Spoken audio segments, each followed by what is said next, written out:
On to the next agenda item. Next agenda item is audience items.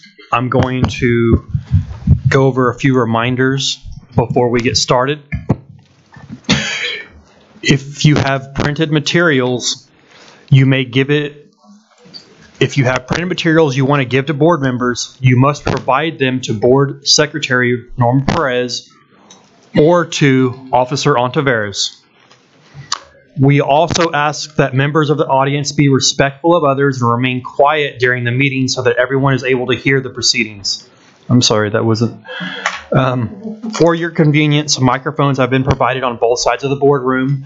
Make sure they are on before you speak. You will have 3 minutes. Mr. Rosenthal will be keeping time. He will give you a 30-second warning. I'm going to call the first speaker, and I'm going to also mention the second name so that person after the first speaker can be ready. And I'm going to continue to do that because we've got quite a few people speaking, and I would like to get through this in a timely manner. So first up is going to be Kerry Felder, and next is going to be Tammy Marino.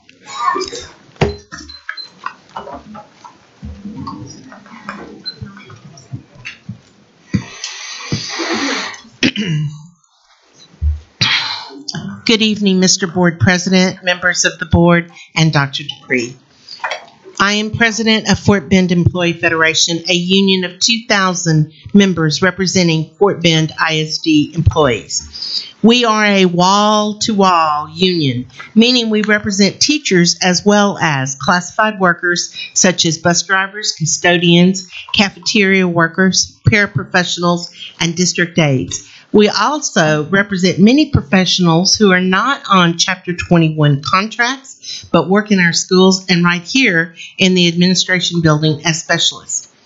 All my members, both teachers and classified, are concerned that our classified personnel are not guaranteed a pay raise for the 2018-2019 school year. These workers are the glue that holds our district together. Whether working side by side with teachers in the classroom as paraeducators, working in the lunchrooms to feed our children nutritious lunches, cleaning and maintaining our facilities, or transporting our most precious cargo back and forth from their homes, these employees are working for the betterment of the district, and they deserve a pay raise. This is a huge equity issue. Classified personnel are not being treated the same as teachers. This lack of equity is demeaning to our classified employees and represents a serious morale issue in our district. I know that there are budget decisions that weigh on the minds of the board right now, but you have choices to make in creating this budget and in improving this budget. Right now, our classified personnel know that you made a choice to cut them from the budget, that you had other options and yet denied them their pay raise. You have been in this position before in 2016 and made the decision to find the $1.6 million or $2 million that was needed to grant a classified personnel pay raise. Back then, the budget was smaller.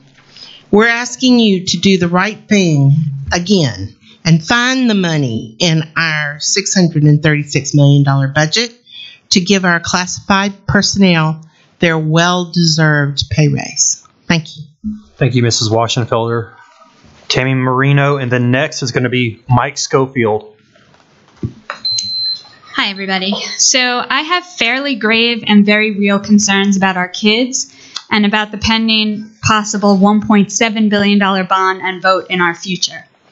Just today, because of community questioning, we learned that for the duration of the steering committee process and as long ago as 2015, we have been working with an invalid capacity number at Fort Settlement Middle School by about 242 students. We almost included a $14 million project in the bond based on this inaccuracy. It appears the number for Travis High School is way off as well, perhaps by 400 plus students, explaining the 7 portables or 14 classrooms in use at Travis, which is supposedly only at 91% capacity. I don't think the board should vote on a bond package to bring to the public unless or until all capacity data is carefully and independently audited for validity. While I know it isn't your or administration's intention as long as there are looming questions about the data, you are creating an environment ripe for community versus community and even within community fighting because of fear and uncertainty. We will have rooms of rainbow t-shirts every 2 years if we aren't long-term planning with valid data. You, our board, are being given faulty data and being asked to act upon it, and we could very well be addressing invalid needs while missing critical ones. In terms of Marshall, programming is a great idea with huge promise, but I strongly believe smart rezoning needs to happen first and immediately. Last week, it was argued by this board that we can't rezone to Marshall because you can't force people to go where they don't want to. But you were very prepared to force Riverstone folks into a middle school they didn't want in the name of rebalancing and being fiscally conservative. Marshall needs students first. They need students now. Elkins is going to be at 110% capacity if you believe our inflated capacity numbers, without the academy in 2022. They need relief, smart rezoning. Any brand new program that you bring to Marshall will fail and is in fact being set up for failure if we don't first invest in Marshall via population. Are we supporting the profile of a graduate when we tell Marshall High School students, you're not good enough for us to send other students your way? 30 seconds. I hope that you'll reconsider all of this carefully and get the right numbers before any decisions are made. Thank you. Thank you, Mrs. Marino. Please hold your applause. I'd expressed that a minute ago. Mr. Scofield, are you available? Okay. Elena Farah. Thank you for being here. My name is Elena Farah, and I teach political science at the University of Houston in Sugar Land. I've lived in Sugar Land for 15 years, and I have 2 kids in local schools, so this is very important for me. I would like to speak today as an academic and also as a former public finance analyst. We are very thankful to the board for your willingness to reconsider the May 14 recommendation to add 12 classrooms to Fort Settlement. We appreciate very much the challenges of balancing the budgets that don't balance while managing operating deficits and also dealing with community passions. We are asking you, when you vote today, to focus on whether additional classrooms at Fort Settlement are needed and leave rezoning considerations to be addressed later with community input. We ask you to stop the race to the bottom, unnecessarily overburdening Fort Settlement as a mega middle school, while another great neighborhood school, First Colony, remains underutilized and underinvested in. In 4 years, enrollment in Fort Settlement will be double that of First Colony, at 1,800 students. Is this a reasonable goal, no matter what our capacity numbers say on paper? Are we prepared in 10 years to discuss closing First Colony Middle School? Because this is what will happen if we divert the money and the students away from the school today. This example of underutilization and underinvestment in First Colony is critical and relevant to the rest of the district who are watching us today. First Colony requires scheduled maintenance and upgrade, which is typical, as we heard today. We ask the board to spend the $2 million from the voter-approved 2014 bond as originally intended for facility and program upgrades at First Colony. This is especially critical for us, as the district is planning to ask us voters to approve an over $1 billion bond potentially in November. We need to be assured that we're spending our public funds prudently and distribute our resources and our burden equitably. In summary, we ask that you vote today against any extensions at Fort Settlement. We ask that prior bond commitments are honored, and we ask to modernize both campuses to create a 21st century learning environment in each of our facilities, regardless of age, as aptly expressed by Dr. Dupre in 2015 And we are asking for an impartial vote for the benefit of the whole district. Thank you very much. Thank you very much, ma'am. Up next is June Liu, and after that will be Jenna Ross. Excuse me. Up next is June Liu, and next will be Jenna Ross. Thank you. You have 3 minutes.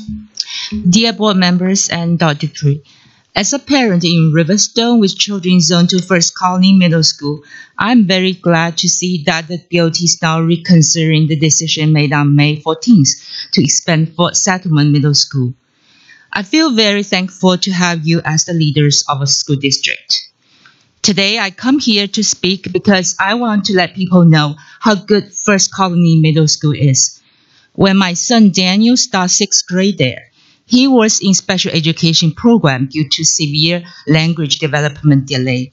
He almost failed in STAR writing and reading tests.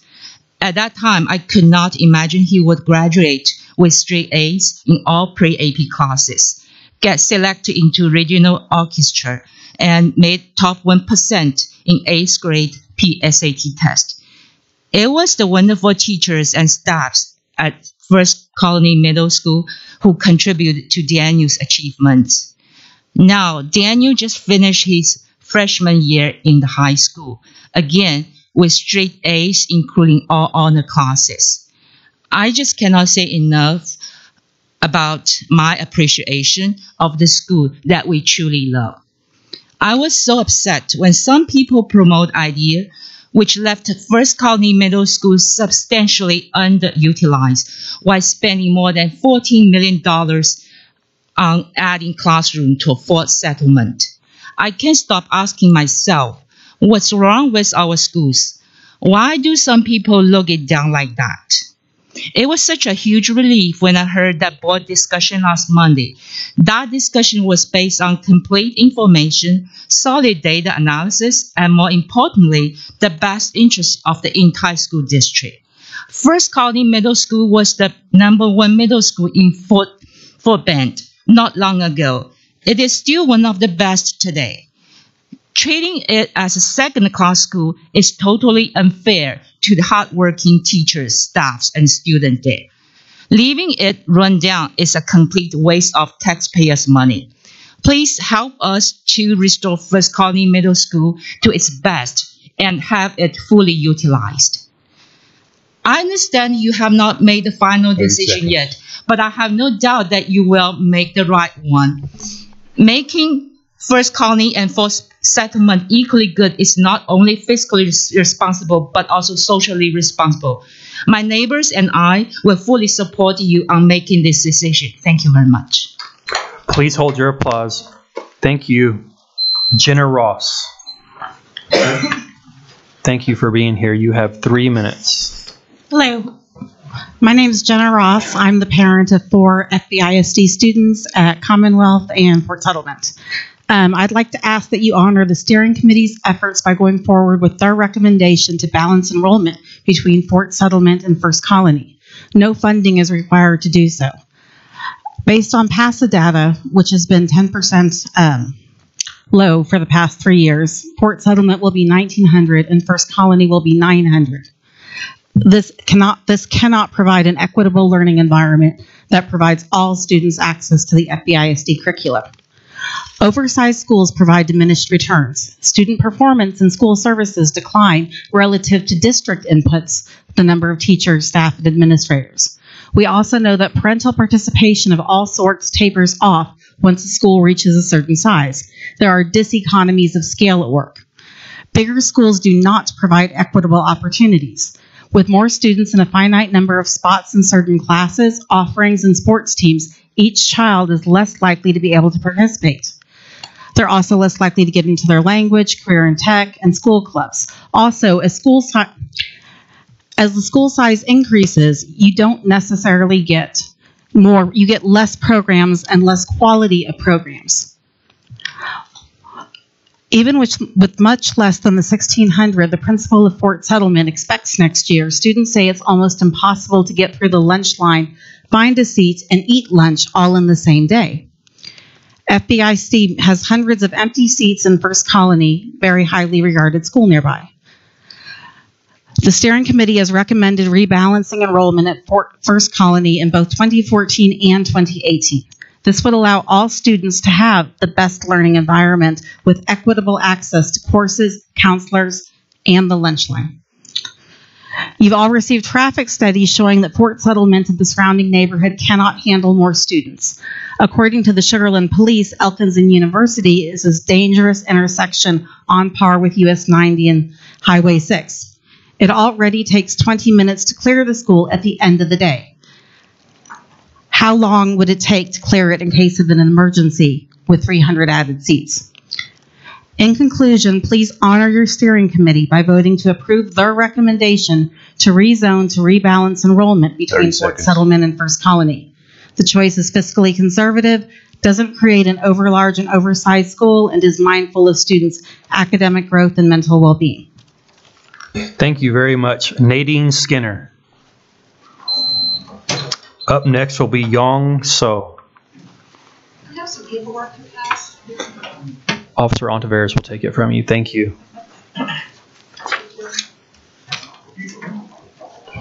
Should I start? Good evening, Dr. Dupree and respected Board of Trustees members. I had a very different speech prepared for you tonight, requesting that you explain the capacity difference between two identical middle schools, Sartartia and Fort Settlement. I would like to thank Charles Dupree for his email this afternoon at 3:14 p.m. that explained that due to poor calculations by Jacobs Engineering in 2013, that the functional capacity of Fort Settlement was understated at 1,399 students. It has now been correctly changed to 1,641 students to match that of the identical school, Sartartia Middle. Why this was only discovered by private citizens and brought to the attention of Board of Trustee member Jim Rice last week on June 13th, and not the hired consulting firm for all of these years, I will leave that to you and the community to question and ponder. I do want to make you aware, from a parent's point of view, what this grave error has done to our entire community. All along through the facilities master planning process, we have been told that Fort Settlement is overutilized. However, with this new correct capacity of 1,641, it has a current utilization of 94%, which is well within the range for a well-utilized school as defined by Fort Bend ISD. Because of this falsely perceived overutilization of Fort Settlement, proposals were made to make permanent additions onto Fort Settlement, which you unanimously approved on May 14th, or to rezone and rebalance with First Colony Middle. This error has brought out the worst in the Fort Bend ISD community. I have a rising 7th grader at Fort Settlement. Did you know that the mother of one of the girls my daughter eats lunch with every day called Riverstone students special for just wanting to stay at Fort Settlement? Did you know that some parents of Fort Settlement middle school students are advocating to save Fort Settlement? I would ask who and from what? From me, a Fort Settlement PTO executive board member? From my daughter, a straight-A student and trumpet player in the symphonic band? And from what? A 94% utilization rate? Or from being the highest-rated middle school in Fort Bend ISD? Did you know that a Save Fort Settlement community member asked me the other day for my educational qualifications when discussing numbers, and when I begrudgingly told her that I had a master's degree in geophysics, she told me that that wasn't enough and that I needed to go back and learn simple math. Do you see what you have done to our community because of a mathematical error? So let's look at numbers the way that only a mom with a geophysical degree can. Right now, with capacity at 1641, Fort Settlement has a utilization of 94%. According to PASA data, in 5 years, in 2023, the utilization will be 110%. In 2028, the utilization will be 116%. These numbers all signify well-utilized school. And this is with no permanent additions to Fort Settlement or any rezoning or rebalancing of any Fort Settlement student. We request no rezone, rebalance, or change of the feeder pattern of any student. Please hold your applause. Up next, Yong So. Shu, thank you. You have 3 minutes, please. Mr. President, mentioned this earlier at the meeting, that the mental health of our children should be high priority. I couldn't agree more. As a neuroscientist, I know it's a fact that the stability is crucial for the mental as well as the physical health to our children. I believe all the trustees are doing everything possible to ensure the stability of Fort Bend ISD children. One of you said last Monday Rezoning would be one solution for children going to the meadows, but all of you voted to spend $16 million rebuilding that school to avoid rezoning.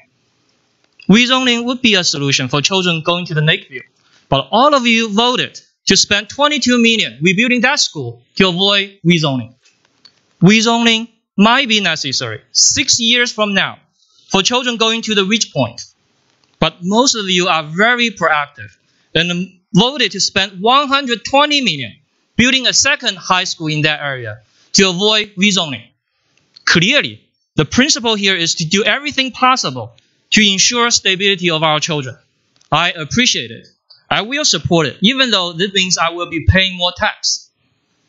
Dear trustees, if you are willing to spend 16, 22, 120 million to avoid rezoning of other 4-band ISD children, why is it so hard to do the same to my children with only $14 million? And we all know with the new update of the accurate capacity of 4-band settlement middle school, you don't even need to spend that much, maybe not at all.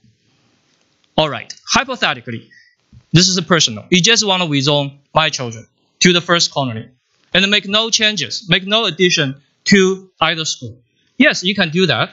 You can save about maybe $14 million, actually less. But have you thought about who are you going to rezone to first colony, which only have 200 or 300 actual seats? If you rezone all 600 graduates from Sullivan, you are going to overcrowd first colony and underutilize fourth settlement right away. Well, you could just rezone a portion of Sullivan to achieve a balance. But you create a brand new split. I want to remind you, about 4 years ago, many of us were in this very same room. We came up with a very massive rezoning process. Do you still remember what is the purpose of that rezoning? It is to minimize the split. It is to give our children the stable and the long-lasting cohort to grow up together with. Right? Ask yourself, is it really worth it to undo what we just achieved in order to save just $14 million from your $1 billion bond? How can you imagine 7,000 registered voters and taxpayers in our neighborhood will look at your bond proposal and support it? Please think about it. Time's up. Thank you. Up next, Mimi Chan. Please hold your applause. Please hold your applause once again. Good evening. I have something to give the Officer Ontiveros, could you please grab those? Once again. Go ahead whenever you're ready. Thank you. Good evening, Dr. Dupree, Mr. President, and Board of Trustees. I had a completely different speech tonight prior to Dr. Dupree's acknowledging the data era functional capacity at Fort Settlement. My name is Mimi Chan, and I am a mother of 3 boys. I live in the Riverstone community, and my children were affected greatly in the 2014 rezone. My neighbors and I were split and zoned out of Commonwealth, Austin Parkway, and then when Austin Parkway was at capacity, Colony Bend. Now my sons are at Ann Sullivan. Due to the error capacity finding by our Riverstone parents, we now know that the capacity at Fort Settlement is 1641. Therefore, I asked the board to not change feeder pattern, no rezone, no rebalance of our children. With a true capacity of 1641, we will only need possible 5 permanent additions instead of 12 to Fort Settlement to prepare for possible future growth. No more Band-Aids. No additions will be needed for First Colony, as stated in the 2014-2015 district-wide feeder pattern study.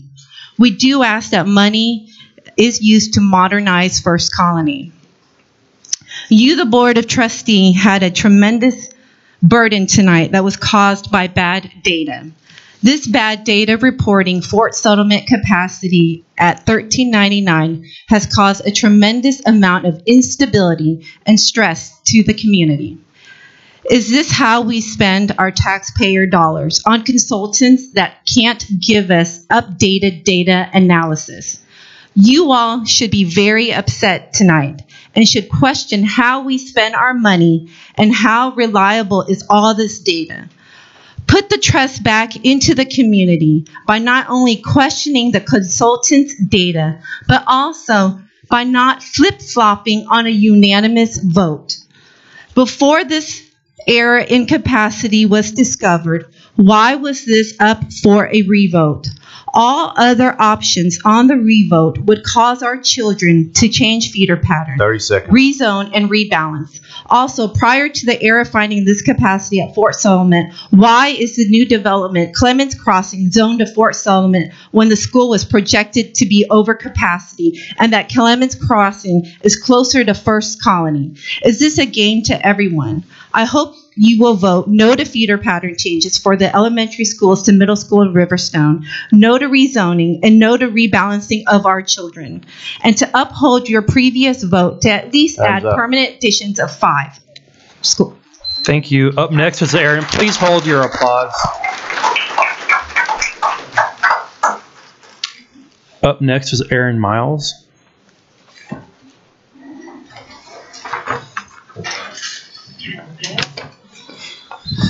Thank you, distinguished board members and Dr. Dupree. Good evening. My name is Erin Miles. I'm the proud mom of 3 Fort Bend ISD students, a Fort Bend ISD graduate, and live near Sienna Plantation. Thank you for your continued diligence and willingness to take community feedback. I know it can be difficult to balance constituencies, budgets, and high emotions when serving our children, and I know that's what each and every one of you is trying to do. Thank you for volunteering for this thankless job. I want to start my speech with a story. During Hurricane Harvey, a Facebook post went out asking if people might be willing to help donate children's books in order to help replace some of the libraries at Fort Bend ISD damaged schools. In just a few days following Hurricane Harvey, we collected over 15,000 children's books and sent them to impacted campuses. These books went to schools like Willow Ridge, Lake Olympia, community partners like the Boys and Girls Clubs, and other impacted campuses all over Fort Bend ISD. Administrators, teachers, and parents came together to provide for the good of the entire district. We recently delivered over 1,000 books to Blue Ridge in the Willow Ridge feeder pattern, and in partnership with campus leadership, are on tap to do the same for more elementaries in the Marshall and Willow Ridge feeder patterns this summer. These books were met with such joy it brought me to my knees, as each child at Blue Ridge was able to take a book home this summer to have. That is who Sienna is. We are not a bunch of angry emails. We are a community that cares deeply about all of our children. We understand that all our children, even if they won't mix in the hallways of their high schools, will have to mix in society, and it is our responsibility as parents to show them how to do so. All means all, and respect is paramount in every interaction. I stand here tonight to respectfully request before the vote you think of that, Sienna. I respectfully ask that you think of the growth occurring in our area and along the 521 corridor that could potentially displace hundreds of students. A high school like Hightower, where parents and students have worked so hard to build something so great. Displacing those children could further impact Willow Ridge and Marshall, where we can all agree that innovative programming and potential smart rezoning will be necessary to give all students in Fort Bend a fair shot. In my mind, a new high school isn't about giving in to what Sienna wants. It's about making sure we have the money in this bond cycle to proactively plan for what we know should happen in the future. Ridgepoint is slated to be at over 120% in the near term. It's about planning for the worst and hoping for the best. We know you're balancing constituencies and a very tight budget.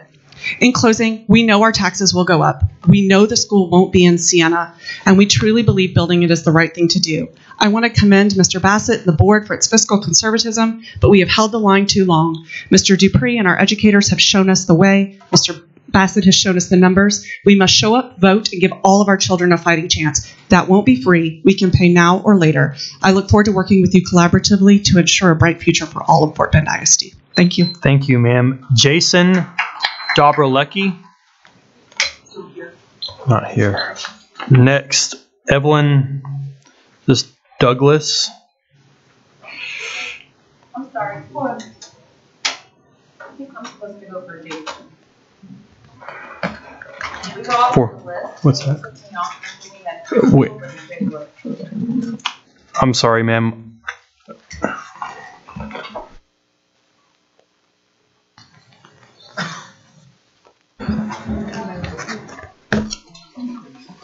What's that?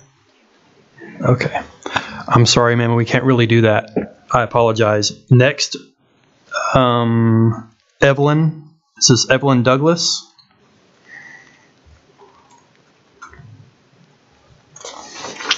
Stephanie Brown. Hi. I'd like to thank you all for having us here to voice our opinions about what we feel is right for our communities. I, again, want to speak on behalf of Marshall. Again, I don't have any kids here at the school, but I continue to volunteer. I always have a script, but some kind of way my passion gets in the way, so I'm going to speak from my heart. I was privileged with the opportunity to meet with Dr. Dupree and Dr. Rodriguez, and I thank you for that. And I have spoken with a couple of board members.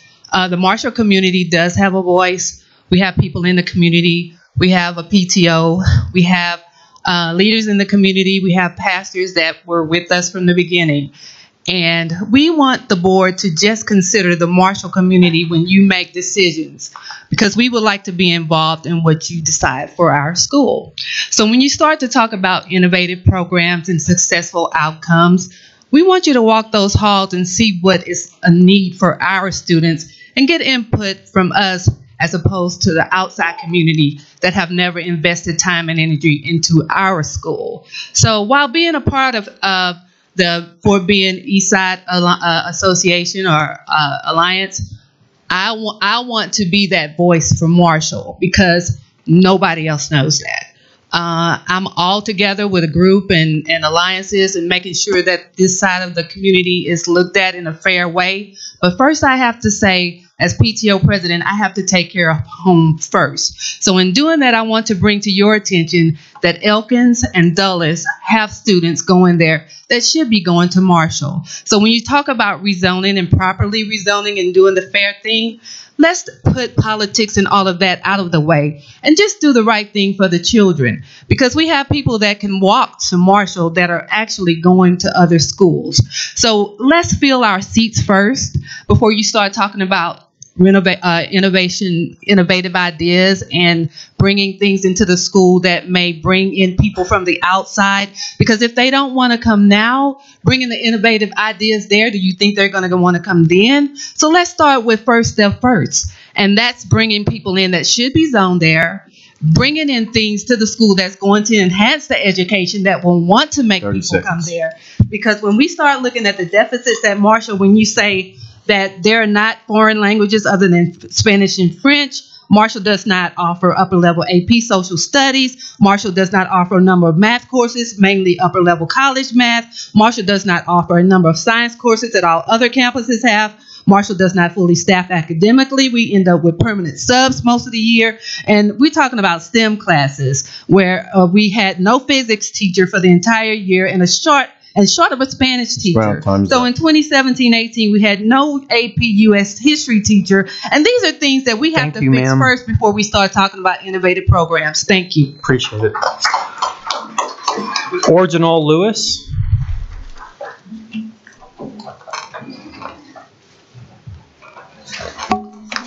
Up next is Claude Foster. Good evening. As a resident of the Fort Bend ISD community, I urge the board to support the recommendation by the Fort Bend ISD administration to approve the funding of the purchase of land and construction of a new high school in the east side of the district in the 2018 bond. Without this new high school being scheduled and planned for now, the schools in the east side of the district will end up overburdened and overcapacity in a short amount of time. For months, I have personally urged this group of leaders to be proactive instead of reactive to the needs of our children. This is an opportunity to do just that. There's a great amount of time to plan for the inevitable. If we do not, let's look at the alternatives. Number one, students currently zoned to Hightower may be forced to leave the school and be zoned elsewhere to make room for the expansive growth in Sienna Plantation. Number two, as the east side of the county is planning for expansive growth, new homeowners may be adverse to attending schools not near their homes and choose not to move to Fort Bend County. Number three, if too many students who are not participants of the free or reduced lunch program are rezoned to Willow Ridge may be at risk of losing its Title I status, which provides tremendous support to the students of that community. Number four, rezoning students to Marshall and Willow Ridge may address capacity underutilization issues, but will not fix the academic issues plaguing these schools. Instead, it may only mask those issues. Number 5, Hightower will be at risk of losing its academies at a time that the district has been looking to expand the academic opportunities it offers our children. And number 6, the 7,000 plus children who currently reside in district but attend school out of district may be deterred from coming home. Without a new high school, will there be space for even half of these students to return to the district? Can the district's goal of bringing our kids home even be accomplished without adequate facilities and programs in place to bring them home to? Each of these alternatives is directly against the goals, as we have understood them, of this administration and the Board of Trustees. Additionally, I've heard concerns of how will we pay for this to be accomplished. Simple. The money we receive from taxes and for students enrolled. These are the same taxes we have been paying and the same taxes that will be paid by new residents of the district, if we can get them to move here. Also, we need our 7,000 plus children to return home to Fort Bend ISD, and we do not need to lose any more students, especially due to poor or reactive planning. By building the high school, it will show that this board is truly taking heed to the needs and concerns of the community, but more importantly, the students, versus closing our minds off due to the idiotic and moronic comments made by a small few. Thank you for your time. Thank you, ma'am. Claude Foster.